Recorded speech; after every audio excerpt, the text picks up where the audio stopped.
Altså, hvis du sådan skulle vælge mellem mig og Mathias lige nu, hvem skulle det så være? Mathias eller mig? Mest din spasser. Nej, det er et godt spørgsmål. Er det?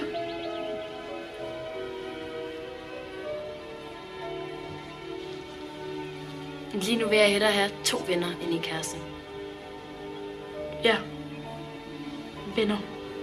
Det har vi sgu da altid været. Godt svaret. Jeg tror, der er der masser af. Det er bare man op. Tror du det? Jeg tror ikke, det gælder for alle, Nis. Nå, far, fortæl mig så sandheden. Var du ikke bare en lille smule bange derinde? Der skal der mere end et par mænd med svær til at gøre mig bange. Christian, hvad fanden laver Katrine her? Jeg ringede til Nisses mor, hun sagde, I var taget så godt